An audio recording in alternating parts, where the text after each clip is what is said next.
the local church is the hope of the world. Not because the church itself is anything special, but because it is God's chosen vehicle to display His love to the world.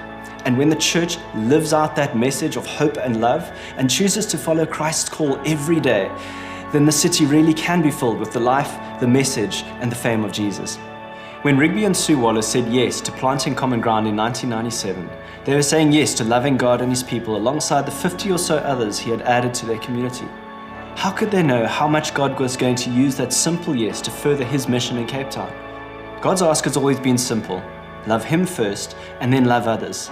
In saying yes to following this mandate, Common Ground put their roots down in Cape Town and said yes to what God was already doing, growing in His love and letting that pour out through His church communities to the people around us. Over the first decade of Common Ground, God was planting seeds of love and generosity deep within us by His grace and wisdom, and preparing us for things we couldn't even begin to imagine. We said yes to discipling young lives through our Year of Your Life program. And so the field team was birthed, leading to many young lives impacted through ministry into Cape Town schools. And today, many of these field teamers have gone on to serve and lead ministries and plant congregations. A small group of people with a heart for compassion and justice put their hands up to start the Friends First Foundation, that in 2008 became what is now known as Common Good. And we said our small yes to fighting for compassion and justice within the context of our city. God prompted us not to wait for people to come to us, but to say yes to going to them. We didn't even fully comprehend what this meant.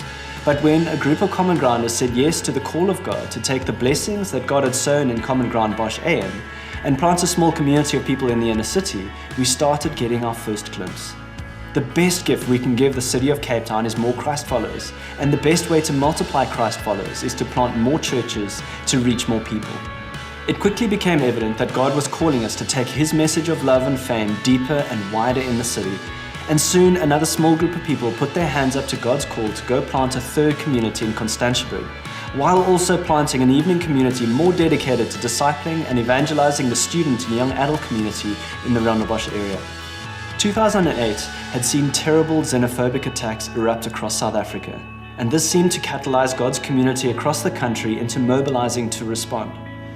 While we may have thought it was just a momentary opportunity to say yes to loving God's people in our spheres, God clearly had grander and more loving ideas. Over this time of xenophobia, a community grew and a small group was launched under the care of Andre Ntambwe. This then launched our network branch of Common Good, helping individuals become ready for and find employment.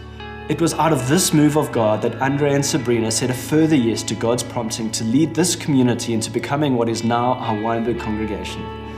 Meanwhile, across other sections of our family, God was stirring in the Constantiaberg community to launch a new congregation in the South Peninsula. All the way across in the northern suburbs, a 10-year-old community planted in Durbanville called Generations Church said yes to an orchestration of a merger within Common Ground. And a new congregation was birthed out of two shared histories to serve the suburb of Durbanville and beyond.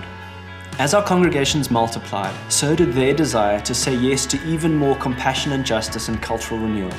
Various of our congregations launched literacy and numeracy programs in schools needing extra assistance, warm-up winter campaigns to get clothing to those needing them, and live under the line campaigns to create awareness among people about the realities facing our neighbors.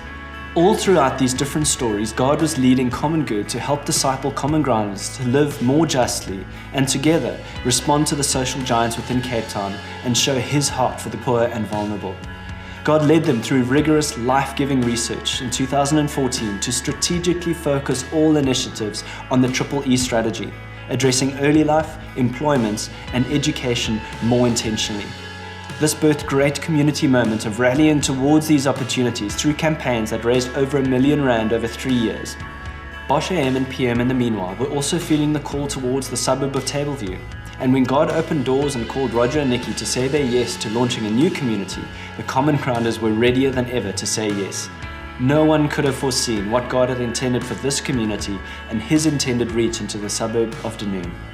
God, in His wisdom and vision, was also moving various partners together over the years to form a new merger called the Zanakanyo Network, to be even more effective at educating and finding employment through various job readiness access points and mobile training across 7 communities. We could never have guessed that through these moments of saying yes to God, He still had more in store for us. In 2016, the Western Cape Education Department approached Common Good to be part of a new model of education, to effect change and good governance from within the school. We started in Oranjecloof Primary School and have since, in 2018, started in Dyser Primary and Silicumba High School. Who could have guessed what God had in mind when we first said that small yes in 2008? In 2017, the inner city congregation felt God's call to a new site to create another meeting in Sea Point. They had no idea of the community waiting to meet God through this act of obedience and generosity. God has been on the move all along.